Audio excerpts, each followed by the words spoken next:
Dream Chaser just passed critical pre-flight tests at Kennedy Space Center. Sierra Space completed EMI/EMC checks and tow tests, proving all systems can work together without interference. Fans flooded the comments with excitement as this space plane rolls closer to launch. But NASA's certification tells a different story. Two critical systems, software and propulsion, are still stuck in testing, and they're the exact bottlenecks that have delayed this mission for years. Will Dream Chaser finally break free, or is another delay coming? Welcome to Space Update 24 Hours. Let's dive right in. Now here's what makes this situation so critical. NASA doesn't just hand out flight certifications like participation trophies. This is a grueling multi-phase process designed to guarantee that every single component can handle the harsh reality of spaceflight. The process moves through 5 major checkpoints: preliminary design review, critical design review, system integration and testing, flight readiness review, and post-flight evaluation. Dream Chaser has pushed through most of these phases successfully, but right now, it's sitting at the tail end of system integration and testing, and 2 systems are holding everything back. What are they, and why can't Sierra Space get them certified? Software and propulsion. These aren't minor subsystems you can patch up with a software update or a quick hardware swap.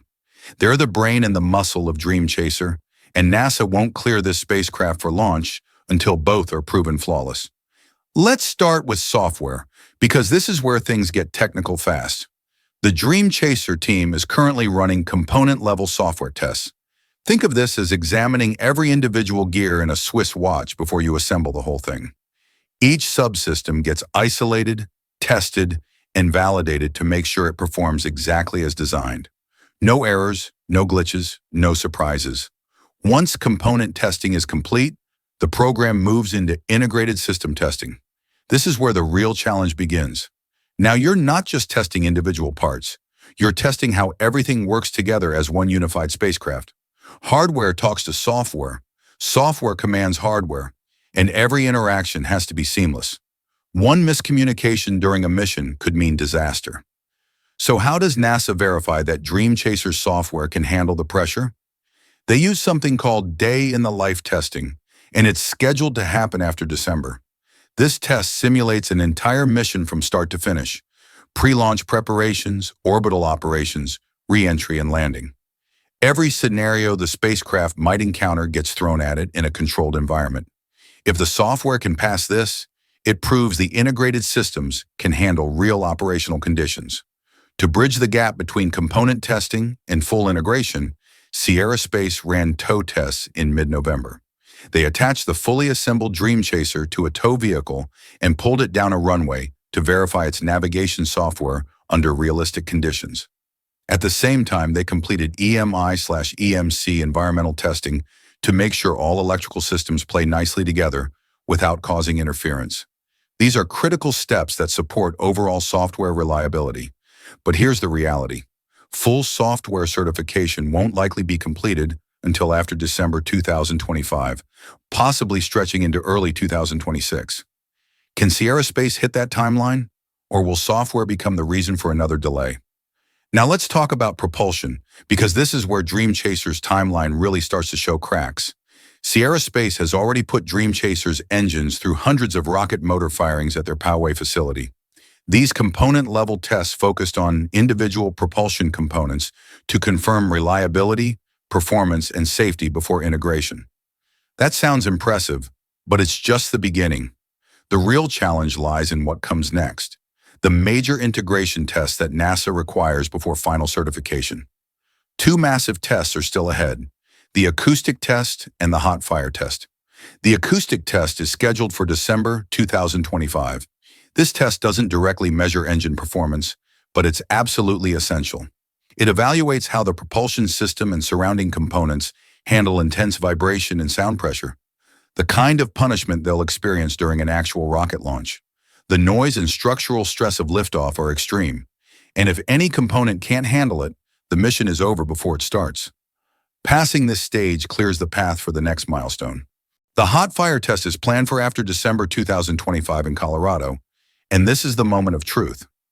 This is a full-scale firing of the integrated propulsion system to verify performance, stability, and safety under actual flight conditions. Think of it as the final exam.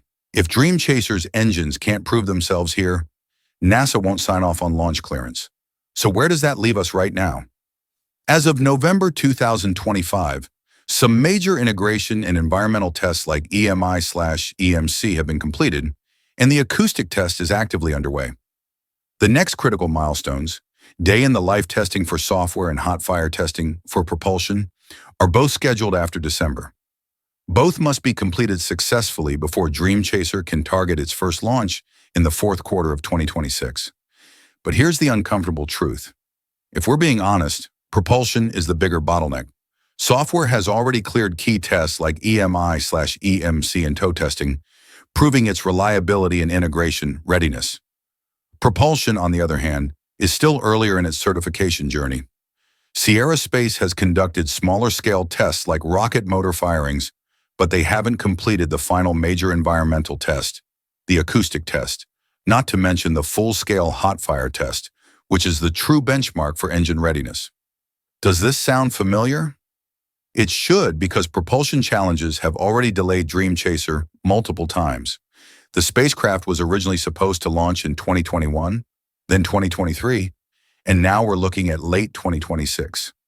Every delay traces back to engine-related hurdles, design refinements, integration challenges, and the kind of technical troubleshooting that comes with pushing boundaries. So why is Dream Chaser's propulsion system so difficult to certify? The answer lies in its design.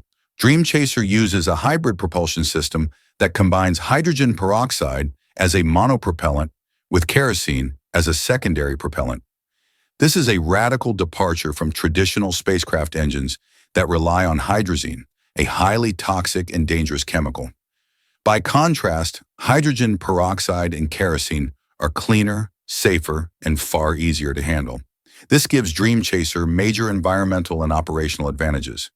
Ground crews don't need hazmat suits, refueling is simpler, and the environmental impact is significantly reduced. But innovation always comes with extra scrutiny. Because this hybrid propulsion system is relatively novel, Sierra Space must go through a far more extensive testing and validation campaign than spacecraft using proven engines. They're essentially building the system's certification record from the ground up. That means not just static fire tests, but throttle and restart capability evaluations, integration tests with other subsystems, and demonstrations of reliable performance across every mission phase: launch, orbital maneuvering, re-entry, and landing. Since this system is unique to Dream Chaser, NASA's certification process must verify in exhaustive detail that it meets all safety, reliability, and operational standards required for missions to the International Space Station. The result? A longer and more complex certification timeline than what's typical for conventional propulsion systems. It's the price of innovation, but it's also what makes Dream Chaser one of the most forward-looking spacecraft in development today. Now let's address the elephant in the room. Even if Dream Chaser gets NASA certification tomorrow, there's another massive factor that could slow its path to orbit: its launch provider, United Launch Alliance. ULA has been facing increasing pressure in today's brutally competitive launch market, which is now dominated by reusable, lower-cost, and higher-performance rockets. To stay relevant, ULA developed its next-generation launch vehicle, the Vulcan Centaur, designed to offer competitive pricing and flexibility for both commercial and government customers. But here's the problem. This transition from legacy rocket technology to modern systems has been slower than expected, creating a growing launch backlog. Meanwhile, SpaceX has been rapidly expanding its lead with frequent reusable Falcon 9 launches, tightening ULA's share of the market. This has had real consequences for smaller customers like Sierra Space. Back in June 2024, Dream Chaser was originally scheduled to fly on Vulcan Centaur's second mission. But due to scheduling issues and ULA's need to prioritize certification flights for U.S. military contracts, Sierra Space's payload got bumped from the manifest. In its place, an inert test payload was flown instead. The reasoning was straightforward. ULA urgently needed to complete Vulcan's certification for high-priority defense missions. With Vulcan's schedule filling up fast in the coming years, Could history repeat itself? Could Dream Chaser get bumped again if a higher priority customer comes calling? That's where an intriguing alternative enters the picture. SpaceX's Falcon Heavy with an extended payload fairing. Dream Chaser measures about 9 meters long and 4.5 meters wide thanks to its wing-lifting body design. Falcon Heavy's extended payload fairing offers around 18.6 meters in height and an internal diameter of 5.2 meters. This upgrade was specifically designed to accommodate larger and more complex payloads, including missions to the Lunar Gateway and Department of Defense satellites that simply wouldn't fit in a standard fairing. The U.S. Department of Defense even helped fund the fairing's development under the National Security Space Launch Phase 2 contracts, which shows just how strategically important it is. The only trade-off? This extended fairing isn't built for reusability. It's too large and heavy to recover efficiently. But for unique payloads like Dream Chaser, that's a small price to pay for launch flexibility and reliability. So where does this leave Dream Chaser's future? The spacecraft has undeniably made impressive progress. Sierra Space has cleared multiple technical hurdles, completed critical environmental tests, and proven that this innovative winged spaceplane can work. But the reality is sobering. Two critical systems, software and propulsion, still need full NASA certification before launch clearance. Software won't likely be certified until after December 2025, possibly into early 2026. Propulsion faces an even tougher road with acoustic testing in December and the crucial hot fire test scheduled after that. Both must pass flawlessly, and even if Sierra Space conquers these technical challenges on schedule, there's still the ULA factor. Dream Chaser's dependence on a single launch provider facing its own competitive pressures adds another layer of uncertainty.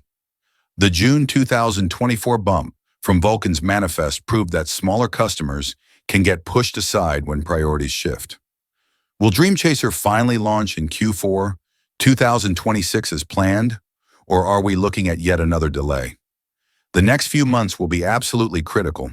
If Sierra Space can nail the upcoming tests and maintain their timeline, Dream Chaser could finally prove that innovation is worth the wait.